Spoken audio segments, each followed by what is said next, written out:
숫자는 총알보다 날카롭고 전쟁보다 무겁습니다. 600억 달러 종이 위에 적힌 하나의 수치 같지만 그것은 단순한 돈이 아니었습니다.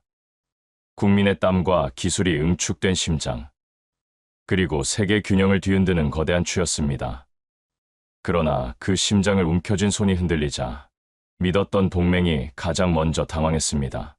함께 걸어온 길이 하루아침에 무너져 내렸고 세계는 물었죠. 누가 이 거대한 판을 흔드는가?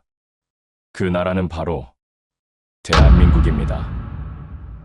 지금부터 그 놀라운 현장 속으로 들어가 보시죠. 미국에서 날아온 충격적인 이야기. 바로 시작합니다. 그리고 지금 어디에서 시청하고 계신지 댓글로 남겨주세요. 여러분의 이야기도 듣고 싶습니다. 그 전에 잠깐 1초 만에 누를 수 있는 좋아요 버튼을 꾹 눌러주시면 영상 제작에 큰 힘이 됩니다. 그럼 바로 사연 시작하겠습니다. 동맹이라는 단어를 믿으십니까? 저는 그날 이후로 절대 믿지 않습니다. 475명, 2025년 9월 4일 새벽 1시간 만에 체포된 숫자입니다. 그중 332명이 한국인이었죠. 어제까지는 파트너였습니다. 오늘은 범죄자가 됐습니다. 국제기술 컨설턴트, 차세대 에너지 전문가, 글로벌 R&D 총괄들이 쇠사슬에 묶였습니다. 70년 혈맹이요? 새벽 1시간 만에 지옥으로 바뀌었습니다. 저는 포머드 맥과이어 20년간 국제분쟁 현장을 누빈 저널리스트입니다. 이라크 바그다드에서 폭탄 터지는 소리를 들었고 시리아 알레포에서 화학무기 공격을 취재했죠. 우크라이나 마리우폴에서는 포격 속에서 생존자를 인터뷰했습니다. 하지만 그날 조지아 공장 앞에서 본 광경은 그 어떤 전쟁터보다 충격적이었습니다. 이건 전쟁터가 아니었습니다. 동맹국 땅이었으니까요.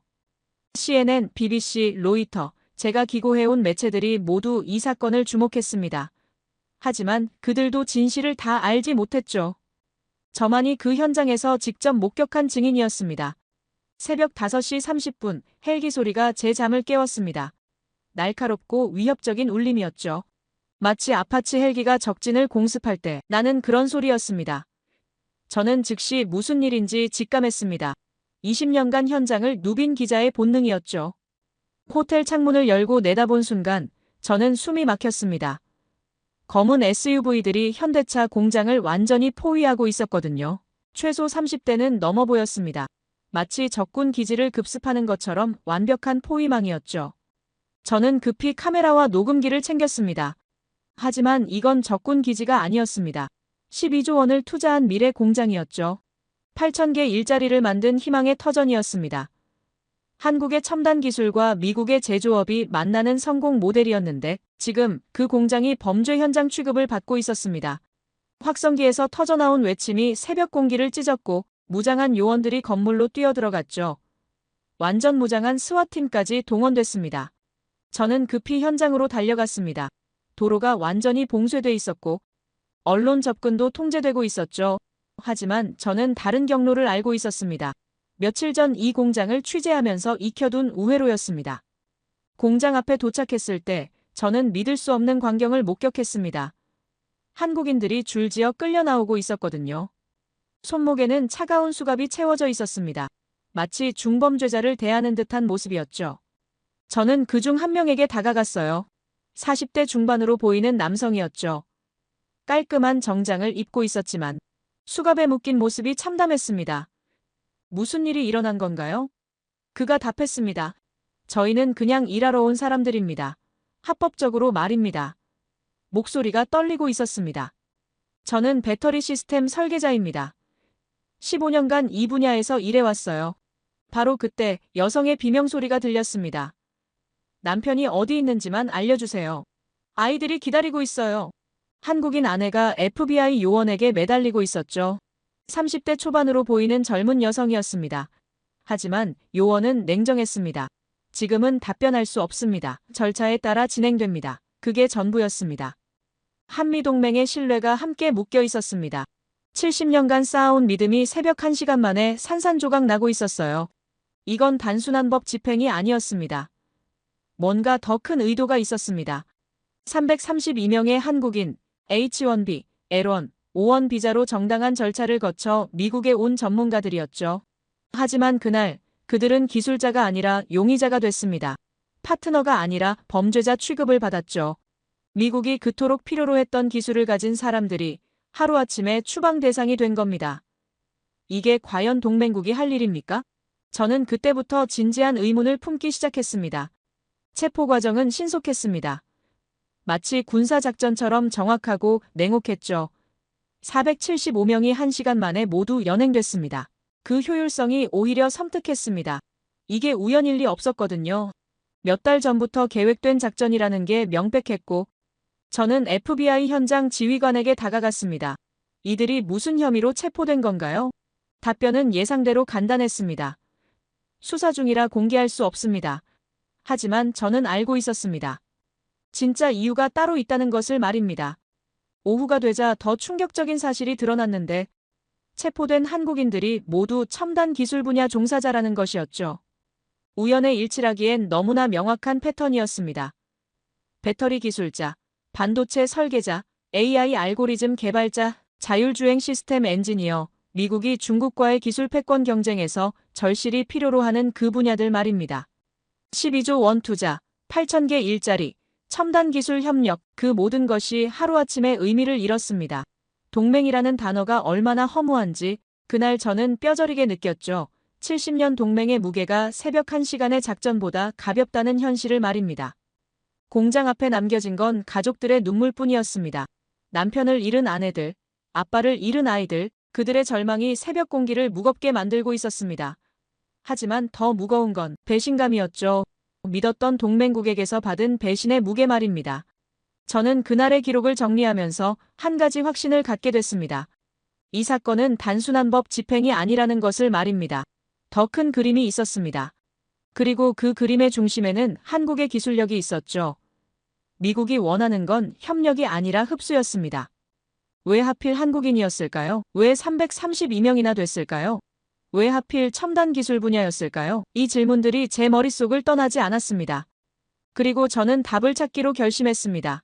진실이 무엇인지, 그리고 이 모든 일의 배후에 누가 있는지 말입니다. 특혜는 없다는 말, 그 한마디가 모든 걸 끝장냈습니다. 백악관 앞 기자회견에서 트럼프 대통령은 고개도 돌리지 않았습니다. 마치 이미 정해진 대답을 읊는 것 같았죠. 12조 원 투자요? 8,000개 일자리요? 70년 동맹이요? 그 모든 게 단 한 문장에 무너져 내렸습니다. 저는 그 순간을 생중계로 지켜봤습니다.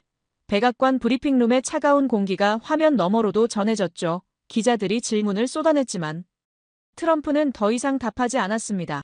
그저 등을 돌리고 사라졌을 뿐이었죠. CNN 본사 뉴스룸은 발칵 뒤집혔습니다.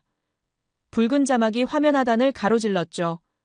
한국 기술자 332명, 체포, 동맹국 전문가들 범죄자 취급.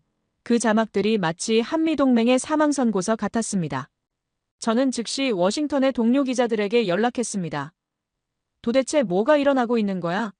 하지만 그들도 당황하기는 마찬가지였죠. 이런 적은 처음이야. 포머드, 동맹국을 상대로 이렇게 나온 적이 없어. 폭스뉴스에서는 이미 분석이 시작됐습니다. 중국과의 기술 전쟁에서 한국이 애매한 위치에 있다. 한 전문가가 말했죠. 한국 기술을 확보하는 게 미국에게 유리할 수 있다. 그 말이 제 가슴을 철렁하게 만들었습니다.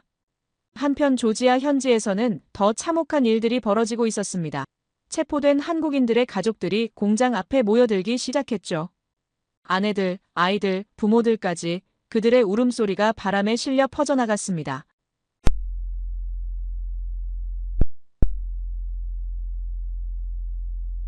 그들의 목소리를 세상에 알려야 한다고 생각했습니다. 언론이 해야 할 일이었죠. 공장 앞에 도착하니 상황은 더욱 심각해졌습니다. 경찰 바리케이드가 설치됐고 접근이 통제되고 있었죠. 워싱턴 포스트 기사가 제 휴대폰으로 날아왔습니다. 한국 첨단 기술자. 대량 체포 배경은? 뉴욕 타임스에서도 비슷한 분석이 나왔습니다. 미국 기술 패권 경쟁에서 한국 카드 사용 한 정치학자는 이렇게 분석했죠. 중국을 견제하려면 한국 기술이 필요하다. 하지만 한국이 중국과 너무 가깝다. 저는 분노가 치밀어 올랐습니다. 동맹국의 기술자들을 인질로 잡는 게 이게 맞습니까? 70년 혈맹이 이런 식으로 이용당해도 되는 겁니까? 하지만 더 충격적인 건 미국 언론의 반응이었습니다. 일부 보수 매체들은 오히려 지지하는 논조였죠. 미국 우선주의에 부합한다. 기술 유출 방지 차원에서 필요한 조치. 이런 식의 보도들이 쏟아져 나왔습니다.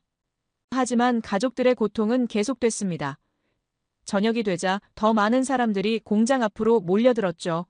한국에서 급히 날아온 부모들, 형제들, 친구들까지 그들 모두가 같은 질문을 했습니다. 언제 돌아오나요? 아무도 답할 수 없었습니다. FBI는 계속 수사 중이라는 말만 반복했죠. 한국 영사관에서도 뚜렷한 해답을 주지 못했습니다. 최선을 다해 노력하고 있다는 외교적 수사뿐이었습니다. 그날 밤 저는 호텔방에서 기사를 정리하면서 한 가지 확신을 갖게 됐습니다. 이건 단순한 법 집행이 아니라는 것을 말입니다. 미국의 치밀한 전략이 있었던 거죠. 한국의 기술력을 손에 넣으려는 계산된 움직임이었습니다. 트럼프의 한마디, 특혜는 없다. 그 말 속에 담긴 진짜 의미를 저는 이제 알 것 같았습니다. 동맹도 특혜가 아니라는 뜻이었죠. 필요하면 언제든 버릴 수 있는 카드에 불과하다는 냉혹한 현실이었습니다. 하지만 한국도 가만히 있지는 않을 거였습니다. 12조 원 투자와 8,000개 일자리, 그리고 332명의 기술자들. 이 모든 것들이 미국에게 어떤 의미인지 곧 깨닫게 될 테니까 말입니다. 현대차 본사 67층 회의실, 그곳에서 한국 기업사 최대의 분노가 터져나왔습니다. 저는 그 회의실 문 앞에 서 있었죠. 20년 기자 생활에서 이런 살벌한 분위기는 처음이었습니다. 유리문 너머로 들리는 목소리들이 떨리고 있었거든요. 분노로 말입니다. 12조를 투자했는데 돌아온 건 쇠사슬이었습니다. 현대차 북미 총괄 상무의 목소리가 회의실을 가득 채웠죠. 이건 동맹이 아니라 모독입니다.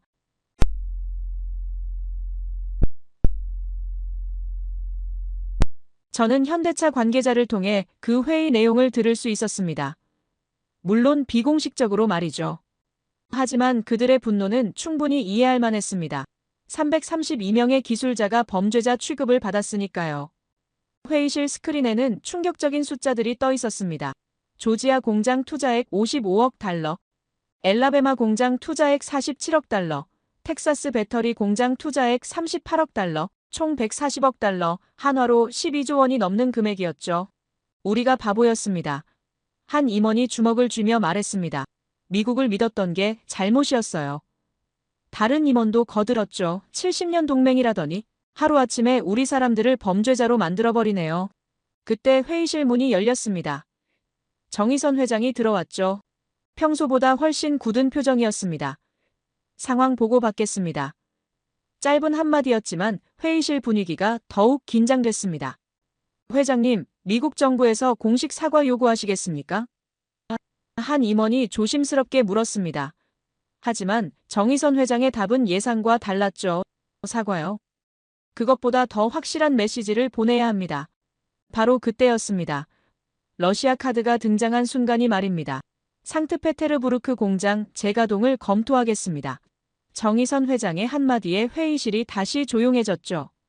모든 사람이 그 말의 무게를 이해했거든요. 2022년 러시아 우크라이나 침공 이후 현대차는 러시아에서 완전 철수했었습니다. 30만 대 생산 규모의 상트페테르부르크 공장을 포기했죠. 연간 매출 1조 원을 날린 것이었습니다. 하지만 지금 그 결정을 뒤집을 수도 있다는 신호였습니다. 러시아 복귀요? 한 임원이 놀란 목소리로 물었습니다. 미국 반응이 어떨지. 하지만 정의선 회장은 단호했죠. 미국이 우리를 배신했는데 우리가 왜 눈치를 봐야 합니까? 저는 그 순간의 충격을 지금도 기억합니다. 한국 최대 기업이 러시아 복귀를 고려한다는 것, 이건 단순한 사업 결정이 아니었습니다. 미국에 대한 강력한 경고장이었죠. 회의는 계속됐습니다. 미국 내 7개 프로젝트를 모두 재검토하겠습니다. 북미 총괄이 보고했죠. 조지아, 엘라베마, 텍사스 외에도 계획 중인 4개 프로젝트가 더 있습니다. 총 투자 규모는 200억 달러를 넘었습니다. 일시 중단입니까? 아니면 완전 취소입니까? 또 다른 임원이 물었습니다. 상황을 봐서 결정하겠습니다. 정의선 회장의 답변이었죠. 하지만 우리 직원들이 범죄자 취급받는 곳에 더 투자할 이유는 없습니다. 저는 회의 후 현대차 관계자와 따로 만날 수 있었습니다. 익명을 조건으로 한 인터뷰였죠. 솔직히 충격이었습니다. 그가 말했습니다. 미국이 이렇게 나올 줄 몰랐어요. 러시아 복귀가 정말 가능합니까? 제가 물었습니다. 회장님이 말씀하신 건 진짜입니다. 그의 답변이었죠. 이미 러시아 측과 비공식 접촉이 시작됐어요. 그들도 우리 복귀를 간절히 원하고 있거든요. 한편 조지아 현장에서는 더 가슴 아픈 일들이 계속 벌어지고 있었습니다. 체포된 엔지니어들의 가족들이 여전히 공장 앞에서 기다리고 있었죠. 하루 종일, 이틀째, 사흘째, 그들의 기다림은 계속됐습니다. 이정민 씨의 아내가 저에게 다가왔습니다. 남편은 단지 연구하러 온 건데 왜 죄인처럼 끌려가야 합니까? 눈물로 범벅된 얼굴로 말했죠. 한국에서 20년간 자동차 엔진 연구한 사람이에요. 범죄자가 아니라고요. 그녀의 8살 아들도 함께 있었습니다. 엄마, 아빠가 나쁜 일 했어? 순진한 질문이었죠.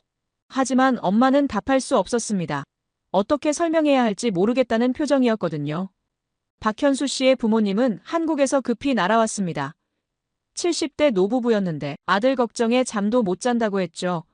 아들은 배터리 전문가예요. 대학에서 교수도 했어요. 아버지가 자랑스럽게 말했지만 목소리는 떨리고 있었습니다. 미국이 왜 이러는지 모르겠어요. 어머니가 한숨을 쉬며 말했습니다. 우리 아들이 뭘 잘못했다고. 70년을 살아오면서 이런 일은 처음이라고 하셨죠. 저는 그들의 이야기를 들으면서 분노가 치밀어 올랐습니다. 이게 과연 정의로운 일입니까? 합법적으로 온 사람들을 범죄자 취급하는 게 맞습니까? 동맹국이 할 일입니까? 현대차의 대응은 신속했습니다. 그날 오후 긴급 공문이 각 계열사로 발송됐죠. 미국 내 모든 신규 투자 계획 재검토, 기존 프로젝트 진행 속도 조정, 대안시장 확대 검토 핵심 내용들이었습니다. 기아차, 현대모비스, 현대제철까지 현대차 그룹 전체가 움직이기 시작했습니다. 미국에 대한 의존도를 줄이고 다른 시장을 찾겠다는 신호였죠.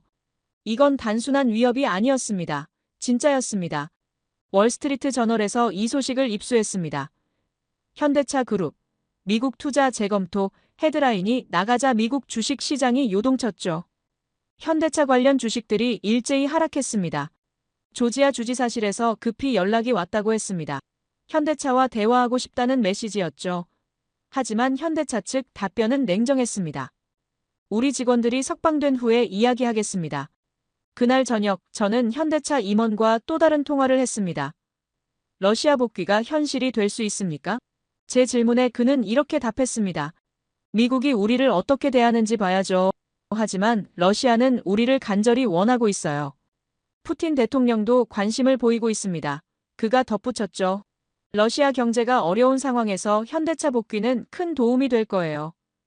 그들도 그걸 알고 있어요. 저는 그 순간 깨달았습니다. 미국이 한국을 함부로 대한 결과가 이런 것이라는 걸 말입니다. 70년 동맹의 균열이 러시아에게 기회를 주고 있었던 거죠. 지정학적 판도가 바뀔 수도 있는 상황이었습니다. 한국 정부도 움직이기 시작했습니다. 외교부에서 미국 대사를 불러 항의했다는 소식이 들렸죠. 동맹국 국민에 대한 부당한 대우라는 공식 성명도 발표됐습니다. 하지만 미국의 반응은 여전히 냉담했습니다. 법에 따른 정당한 절차라는 입장만 반복했죠. 동맹국의 항의도 무시하는 모습이었습니다. 그날 밤 저는 호텔에서 기사를 정리하면서 한 가지 확신을 갖게 됐습니다. 이 사건이 한미 관계의 분수령이 될 거라는 것을 말입니다. 현대차의 러시아 복귀 검토는 단순한 위협이 아니었습니다. 진짜 대안을 찾고 있었던 거죠. 미국이 332명의 한국인을 체포한 순간 12조 원 투자와 8,000개 일자리가 위험해졌습니다. 그리고 러시아라는 새로운 변수가 등장했죠. 게임의 룰이 바뀌기 시작한 겁니다. 600억 달러, 이 숫자가 무슨 의미인지 아십니까? 미국 땅에 투자한 한국 기업들의 총액입니다. 현대차만이 아니었습니다. 삼성, LG, SK까지 한국의 모든 대기업이 미국에 베팅했던 거죠. 그 심장을 쥐고 있던 건 미국이 아니라 한국이었습니다. 저는 이 사실을 확인하기 위해 텍사스로 날아갔습니다. 삼성 반도체 공장이 있는 오스틴 말이죠. 170억 달러를 투자한 그곳에서 저는 놀라운 광경을 목격했습니다. 한국 엔지니어들이 미국 제조업의 핵심을 쥐고 있었거든요. 오스틴 공항에 내리자마자 느껴지는 긴장감이 있었습니다. 조지아 사태 이후 한국인들에 대한 시선이 달라졌다는 걸 알 수 있었죠. 택시기사도 제가 한국 관련 기자라는 걸 알자 조심스럽게 말했습니다. 요즘 분위기가 이상해요. 삼성 오스틴 공장 앞에 도착했을 때 저는 그 규모에 압도당했습니다. 축구장 수십 개를 합친 크기였죠. 170억 달러가 만들어낸 거대한 성전 같았습니다. 하지만 그 성전의 주인이 누구인지는 분명했습니다. 한국이었죠. 공장 관계자와 만날 수 있었습니다. 익명을 조건으로 한 인터뷰였죠. 조지아 사태 이후 분위기가 많이 달라졌어요. 그가 걱정스럽게 말했습니다. 한국 엔지니어들이 불안해하고 있어요. 이 공장에 한국인이 얼마나 됩니까? 제가 물었습니다. 핵심 기술진의 80%가 한국인이에요. 그의 답변이었죠. 이들이 없으면 공장 가동이 불가능합니다. 바로 그 순간이었습니다. 제가 깨달은 것은 미국이 한국 기술자들을 체포한 게 얼마나 어리석은 일인지 말입니다. 자신들의 심장을 스스로 찌른 격이었거든요. 저는 공장 근처 식당에서 현지 주민들과 이야기를 나눴습니다. 60대 농장주 존 밀러 씨가 말했죠. 우린 한국 엔지니어 덕분에 먹고 살았어. 목소리에 분노가 섞여 있었습니다. 그들을 범죄자 취급하다니 말이 안 돼. 밀러 씨의 농장은 삼성 공장 덕분에 땅값이 10배 올랐다고 했습니다. 한국 사람들이 와서 우리 동네가 살아났어요. 그가 설명했죠. 이제 와서 그들을 쫓아낸다고요? 미친 짓이에요. 식당 주인 마리아 가르시아 씨도 비슷한 이야기를 했습니다. 한국 엔지니어들이 우리 단골이에요.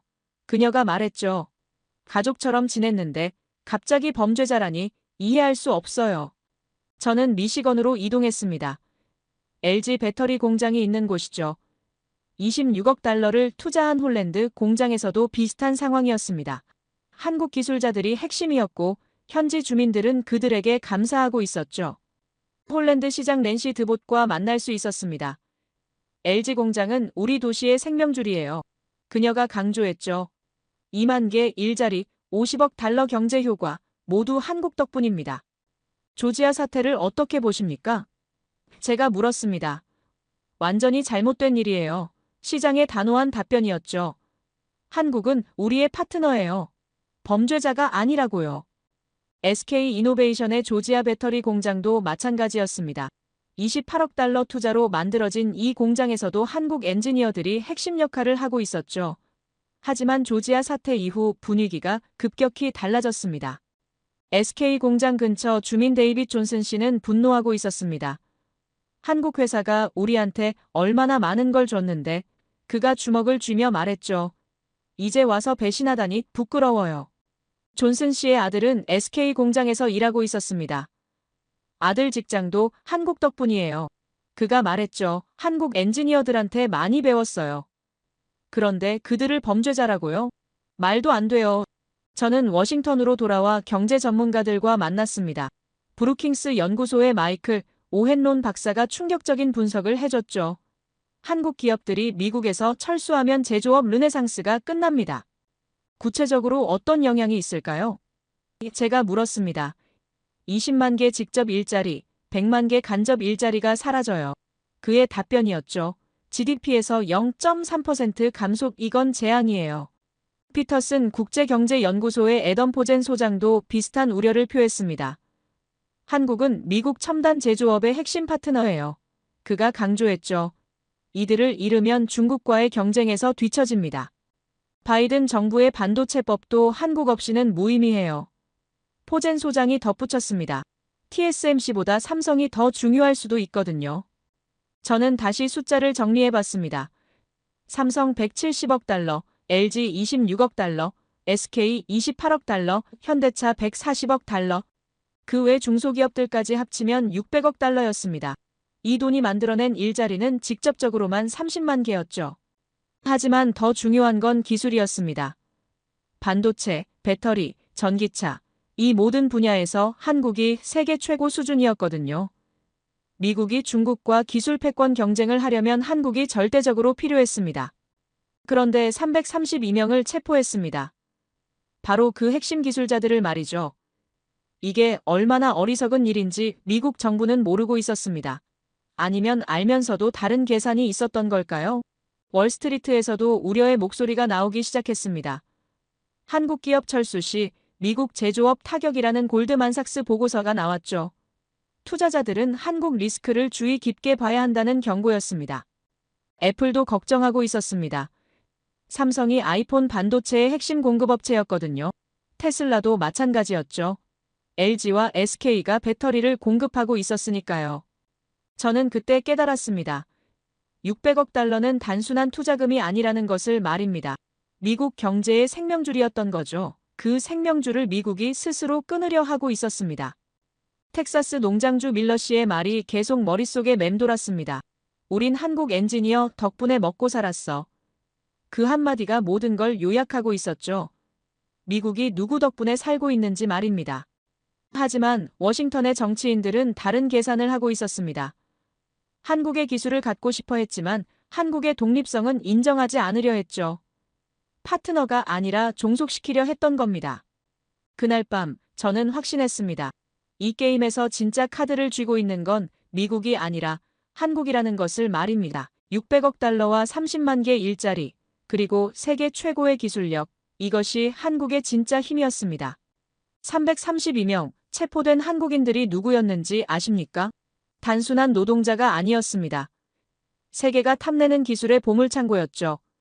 전고체 배터리 전문가, 실리콘 나노와이어 연구진, BMS 설계자들, 쇠사슬은 몸을 묶었지만 미국이 진짜 노린 건 그들의 두 손에 담긴 기술이었습니다. 저는 조지아 현장에서 체포 명단을 입수할 수 있었습니다. 물론 비공식 경로를 통해서 말이죠. 그 명단을 보는 순간 저는 소름이 돋았습니다. 이들은 그냥 엔지니어가 아니었거든요. 미래 기술의 핵심을 쥔 사람들이었습니다. 김태현, 전고체 배터리 분야 세계적 권위자였습니다. 한국에서 15년간 연구해온 그는 리튬 메탈 음극 기술로 특허 47개를 보유하고 있었죠. 전고체 배터리라는 게 얼마나 중요한지 아십니까? 기존 배터리보다 에너지 밀도가 3배 높고 충전 시간은 10분의 1입니다. 이정수, 실리콘 나노와이어 연구의 선구자였습니다. 그가 개발한 기술은 배터리 용량을 10배 늘릴 수 있는 혁신이었죠. 테슬라도 애플도 눈독을 들이던 바로 그 기술이었습니다. 하지만 그는 지금 수갑을 차고 있었습니다. 박민호, BMS 배터리 관리 시스템의 천재였습니다. 그가 설계한 시스템은 배터리 안전성을 90% 향상시켰죠. 전기차 화재 사고를 거의 제로로 만들 수 있는 기술이었습니다. 세계 어느 나라도 따라올 수 없는 수준이었죠. 저는 MIT 재료공학과 존 헨리 교수와 전화 인터뷰를 했습니다. 한국 기술자들의 수준이 어느 정도입니까?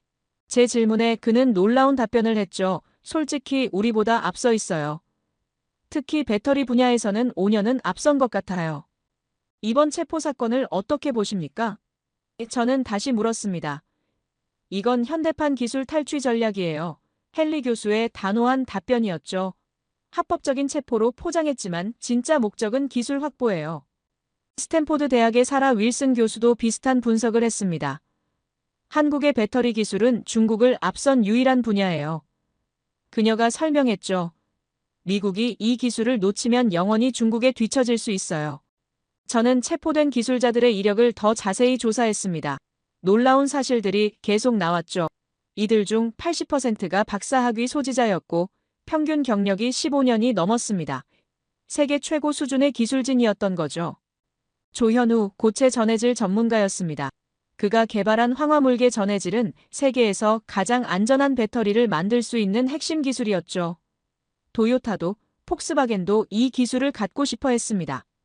강수민, 나노 코팅 기술의 대가였습니다. 그녀가 개발한 기술은 배터리 수명을 10년에서 20년으로 늘릴 수 있었죠. 전기차 시대의 게임 체인저가 될 기술이었습니다. 홍재석, AI 기반 배터리 최적화 시스템의 창시자였습니다. 그의 알고리즘은 배터리 성능을 실시간으로 최적화할 수 있었죠. 자율주행차의 필수적인 기술이었습니다.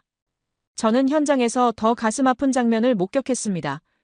체포된 연구팀장 김영식 씨가 수갑을 차고 끌려나가면서도 아이 사진을 가슴에 품고 있었거든요.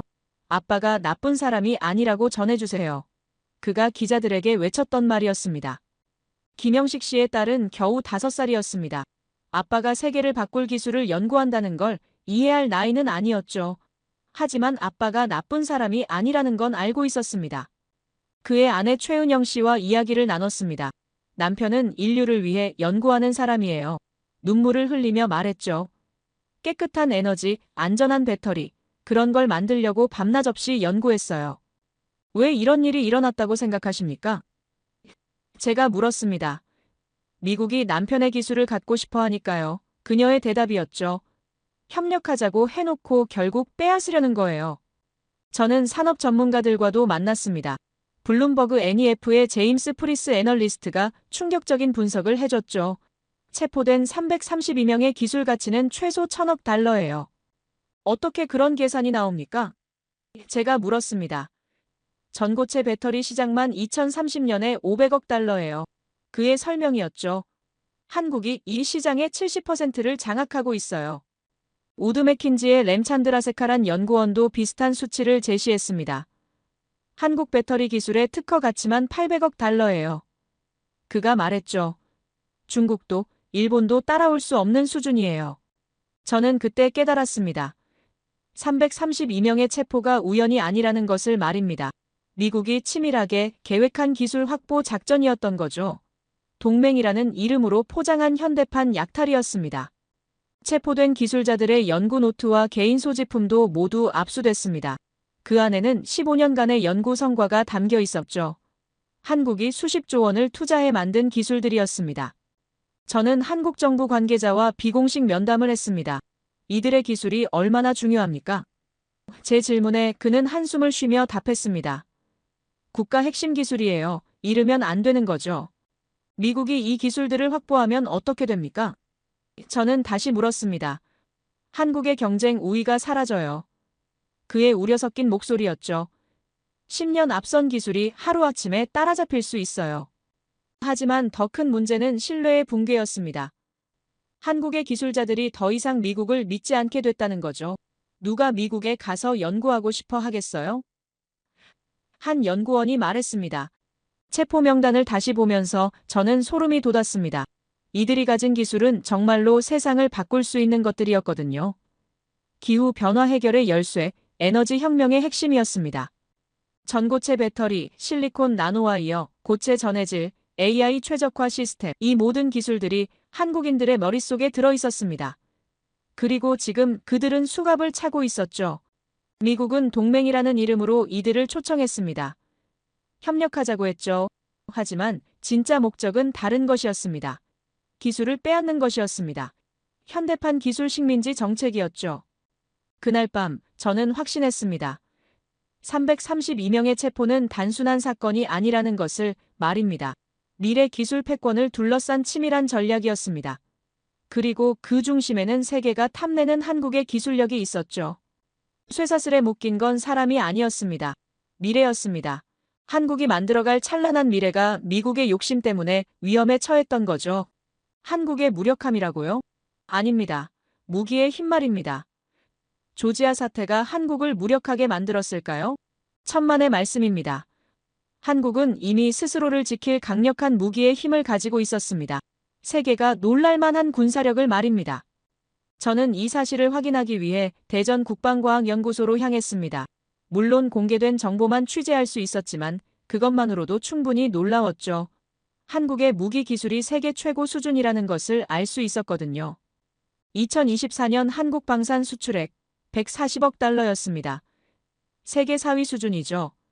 불과 10년 전만 해도 10억 달러 수준이었는데 14배나 증가한 겁니다.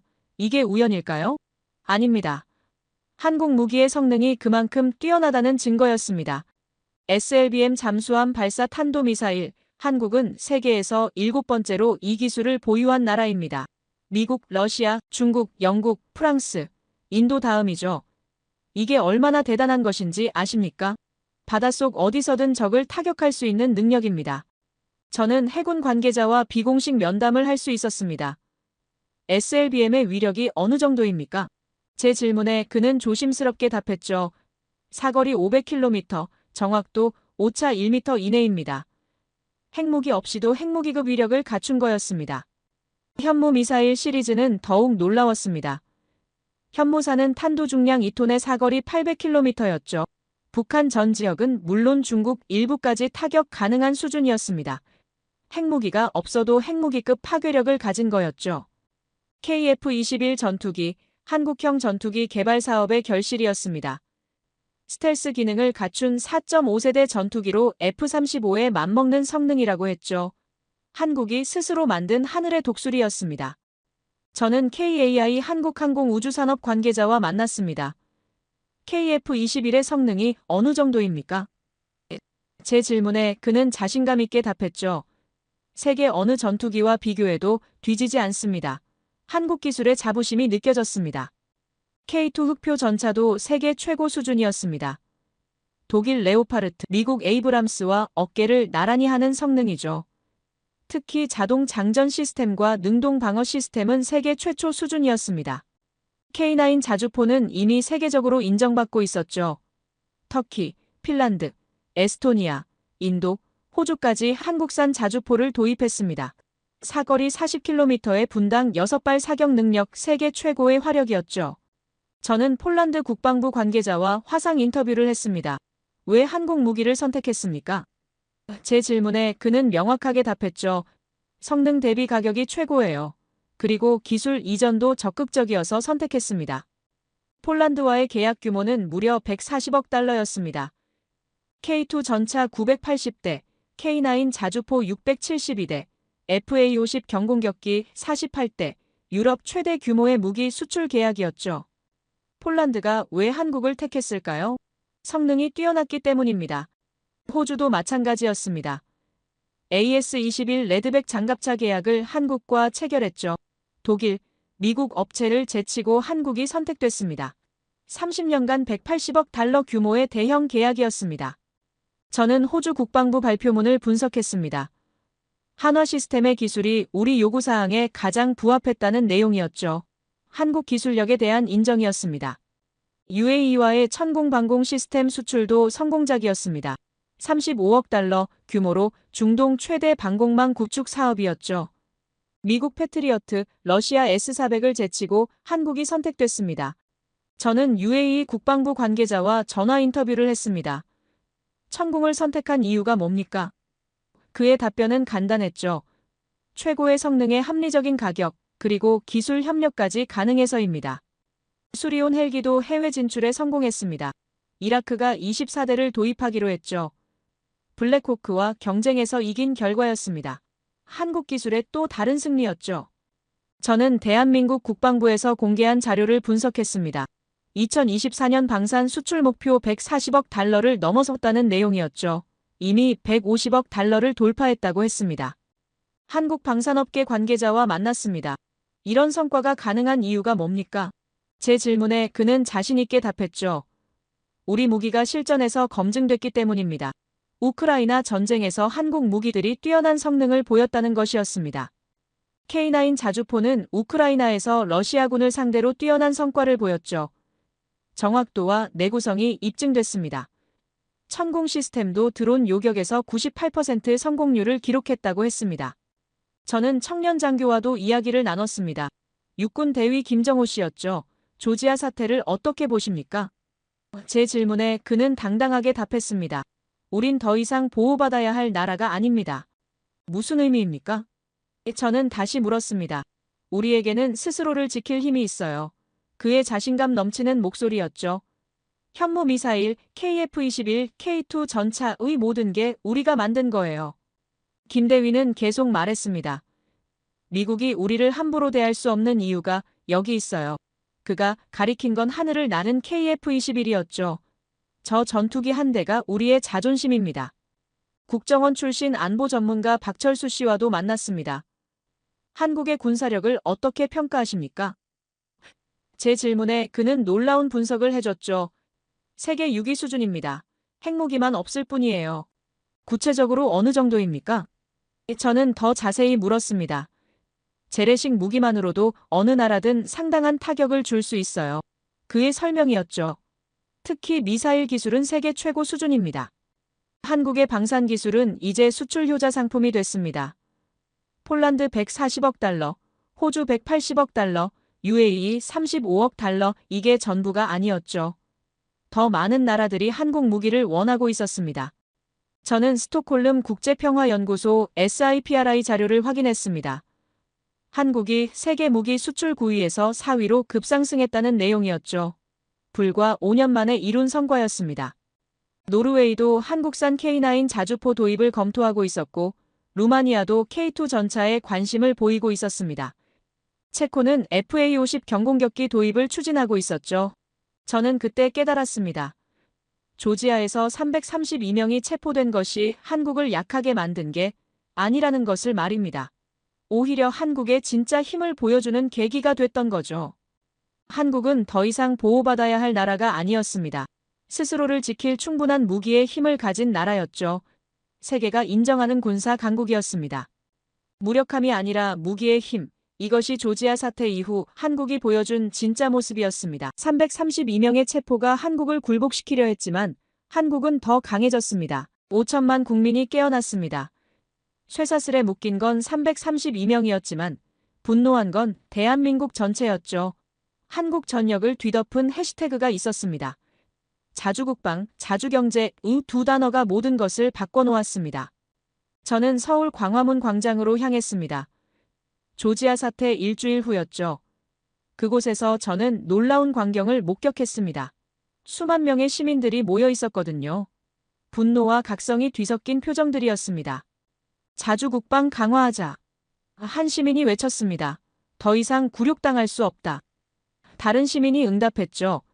그 함성이 광화문 하늘을 가득 채웠습니다. 70년 만에 처음 보는 국민적 각성이었습니다. 저는 집회 참가자들과 이야기를 나눴습니다. 40대 회사원 김영수 씨가 말했죠. 우리가 너무 순진했어요.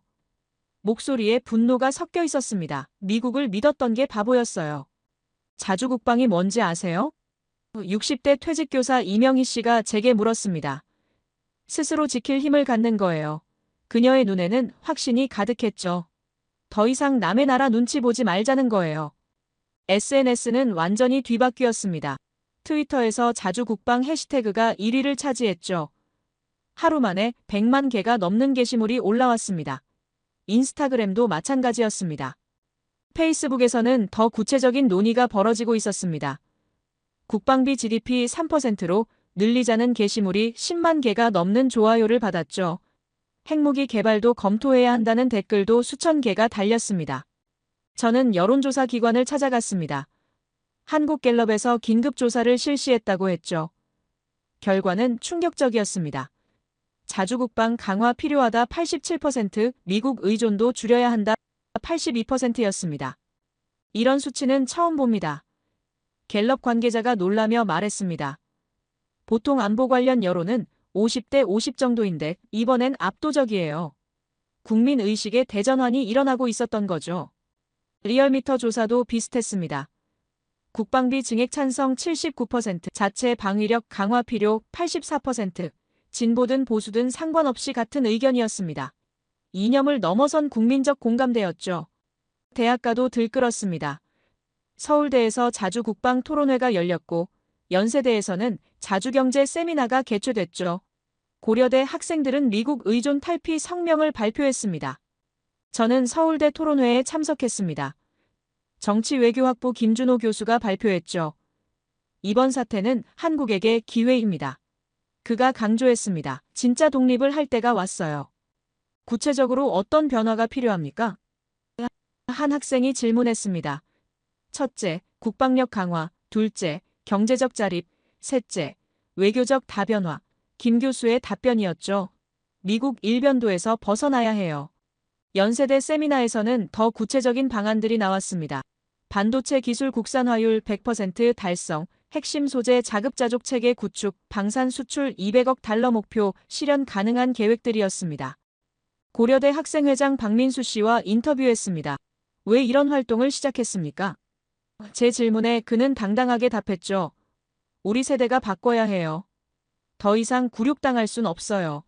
구체적인 목표가 있습니까? 저는 다시 물었습니다.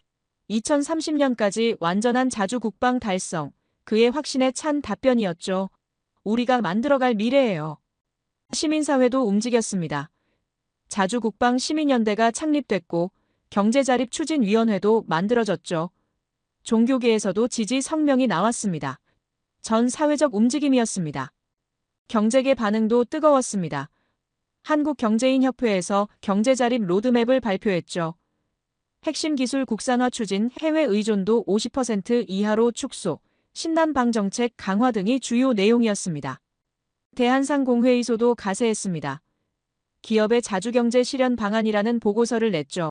중국, 일본, 유럽과의 협력 확대, 미국 편중 구조 개선, 기술 독립성 확보 등을 제시했습니다. 저는 시민들의 목소리를 더 들어봤습니다. 30대 직장인 최현정 씨가 말했죠. 1조 원이 아깝다고요? 우리의 자존심은 얼마입니까? 그녀의 한마디가 모든 것을 요약했습니다. 50대 자영업자 박태환 씨도 비슷한 의견이었습니다. 돈 문제가 아니에요. 그가 주먹을 쥐며 말했죠. 우리 아이들이 당당하게 살 수 있는 나라를 만들어야 해요. 20대 대학생 이지혜 씨는 더 직설적이었습니다. 미국이 우리를 무시하는 이유가 뭔지 알아요? 그녀가 날카롭게 물었죠. 우리가 약해서가 아니라 당당하지 못해서예요. 70대 어르신 김종출 씨의 말씀이 특히 인상적이었습니다. 6.25 때 미군이 도와준 건 고마워요. 그가 말했죠. 하지만 그게 영원히 굽신거려야 할 이유는 아니에요. 여성계도 목소리를 냈습니다. 한국여성단체 연합에서 성명을 발표했죠. 진정한 평등은 진정한 독립에서 시작된다. 자주국방은 여성의 권익 보호와도 직결된다는 내용이었습니다. 청년층의 반응이 가장 뜨거웠습니다. 20대와 30대에서 자주국방 지지율이 92%에 달했죠. 우리가 바꿔야 한다는 의식이 강했습니다. 기성세대보다 더 적극적이었습니다. 군 장병들의 사기도 높아졌습니다. 육군 병장 송민준 씨와 통화했죠. 요즘 부대 분위기가 어떻습니까? 제 질문에 그는 힘차게 답했습니다. 모든 장병이 각오가 다릅니다. 어떤 각오입니까? 저는 다시 물었습니다. 우리가 진짜 우리나라를 지켜야 한다는 각오요. 그의 목소리에는 자부심이 가득했죠. 더 이상 남에게 의존하지 않겠다는 의지예요. 해군 중사 김대성 씨도 비슷한 이야기를 했습니다.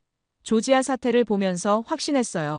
그가 말했죠. 우리 힘으로 우리를 지켜야 한다는 걸요. 공군 대위 이준영 씨는 더 구체적이었습니다. KF-21 전투기를 보면서 자부심을 느꼈어요. 그가 자랑스럽게 말했죠. 우리가 만든 전투기로 우리 하늘을 지킬 수 있어요. 종교계도 지지했습니다. 조계종에서 자주국방은 불교의 자립 정신과 통한다는 성명을 냈고 가톨릭에서도 정의로운 평화는 진정한 독립에서 나온다고 발표했죠. 개신교계도 마찬가지였습니다. 한국기독교총연합회에서 하나님이 주신 땅을 스스로 지키는 것이 신앙이라고 했죠. 종교를 넘어선 일치된 목소리였습니다. 언론도 변했습니다. 보수 언론에서는 자주 국방의 시대가 왔다고 사설을 썼고 진보 언론도 진정한 평화는 자주에서 나온다고 논평했죠. 이념 갈등이 사라졌습니다. 저는 그날 밤 확신했습니다. 5천만 국민이 정말로 깨어났다는 것을 말입니다. 332명의 체포가 오히려 한국을 강하게 만들었던 거죠. 굴욕이 각성을 불러온 겁니다. 자주국방, 자주경제, 이 두 단어가 새로운 대한민국의 시작이었습니다. 더 이상 누구에게 의존하지 않는 당당한 나라를 만들어가는 여정의 출발점이었죠. 역사는 아이러니로 가득 차 있습니다. 조지아에서 475명이 체포되던 그날 미국은 한국을 길들이려 했습니다. 하지만 결과는 정반대였죠. 미국은 호랑이를 길들이려다 오히려 잠자던 호랑이를 깨웠습니다.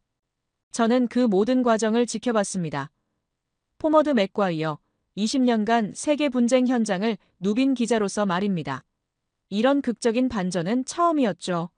약자를 누르려던 강자가 오히려 더 큰 강자를 만들어낸 경우였습니다. 6개월이 지났습니다. 조지아 사태 이후 한국은 완전히 달라졌죠. 332명의 체포가 5천만 국민을 각성시켰고 그 각성이 놀라운 변화를 만들어냈습니다. 국방비부터 변했습니다. GDP 대비 2.8%에서 3.5%로 늘어났죠. 연간 20조 원 추가 투입이었습니다. 현무 미사일 추가 생산, KF-21 양산 가속화, 차세대 무기 개발 확대 모든 것이 빨라졌습니다.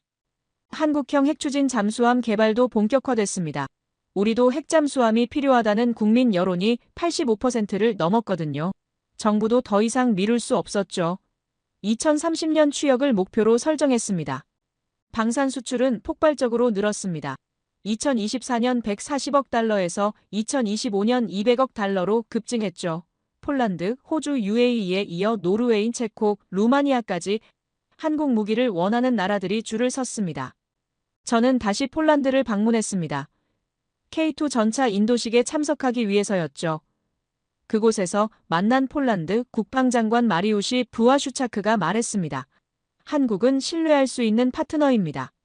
미국과 비교하면 어떻습니까? 제가 물었습니다. 한국은 약속을 지키는 나라예요. 그의 답변이었죠. 기술 이전도 솔직하고 납기도 정확해요. 미국보다 훨씬 믿을만해요.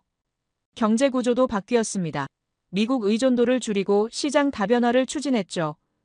현대차의 러시아 복귀 검토가 현실이 됐습니다. 2025년 하반기 상트페테르부르크 공장 재가동이 확정됐죠. 삼성도 유럽 투자를 확대했습니다. 체코에 반도체 패키징 공장을 짓기로 했고 폴란드에는 배터리 공장 건설을 추진했죠. 미국 일변도에서 벗어나는 전략이었습니다. LG는 인도와 베트남 투자를 늘렸습니다. 신남방 정책의 구체적 실현이었죠. SK도 마찬가지였습니다. 중동과 아프리카 진출을 확대하며 시장 다변화에 나섰습니다. 가장 놀라운 변화는 기술 자립이었습니다.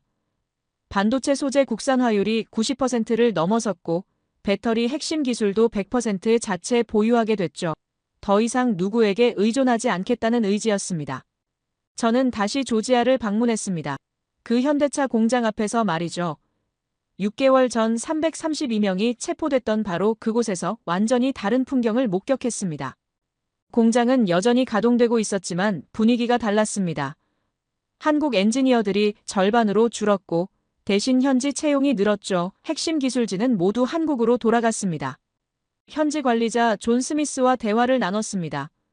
분위기가 많이 달라졌죠. 제 질문에 그는 아쉬움을 표했습니다. 한국 엔지니어들이 그리워요. 정말 실력이 뛰어났거든요. 앞으로 어떻게 될 것 같습니까? 저는 다시 물었습니다. 한국 측에서 투자 축소를 검토한다고 하던데요. 그의 우려 섞인 답변이었죠. 그렇게 되면 우리도 큰일이에요. 워싱턴의 분위기도 바뀌었습니다. 한국의 변화를 지켜본 미국 정부가 당황하고 있었거든요. 한국이 이렇게 나올 줄 몰랐다는 것이 솔직한 반응이었죠. 국무부 한 관계자와 비공식 면담을 했습니다.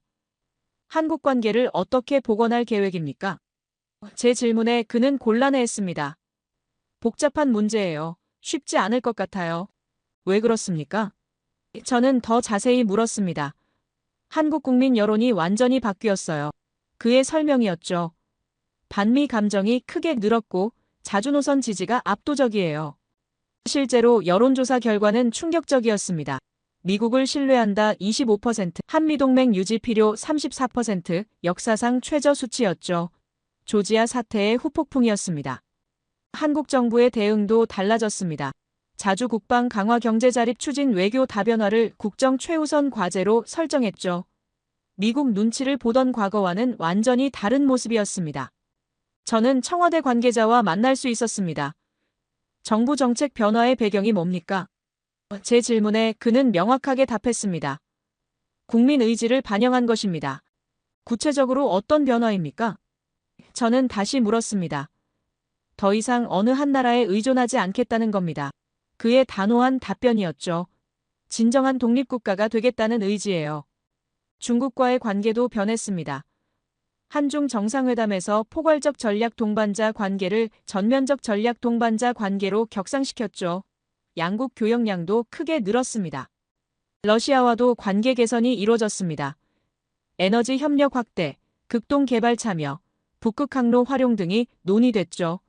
현대차 러시아 복귀도 이런 맥락에서 이루어진 것이었습니다. 유럽과의 관계는 더욱 긴밀해졌습니다. EU와의 자유무역협정 업그레이드, 기술 협력 확대, 방산 협력 강화 등이 추진됐죠. 대서양 넘어 새로운 파트너십이었습니다. 인도, 동남아와의 협력도 확대됐습니다. 신남방 정책 2.0이 본격화됐고 인프라 투자와 기술 이전이 활발해졌죠. 더 이상 한반도에 갇혀있지 않겠다는 의지였습니다. 6개월 만에 한국의 지정학적 위치가 완전히 바뀌었습니다. 미국의 일방적 동맹국에서 모든 나라와 협력하는 중견국으로 변신했죠. 조지아 사태가 만들어낸 놀라운 결과였습니다. 저는 다시 광화문 광장을 찾았습니다. 6개월 전 분노한 시민들이 모였던 그곳에서 이번에는 자부심에 찬 시민들을 만났죠. 자주국방 성공 경제 자립 달성을 축하하는 분위기였습니다. 시민 김영호 씨가 말했습니다. 이제야 진짜 대한민국이 된 것 같아요. 목소리에 자신감이 넘쳤죠. 누구 눈치도 보지 않고 당당하게 살 수 있어요. 또 다른 시민 박미경 씨도 비슷한 이야기를 했습니다. 우리 아이들이 자랑스러워해요.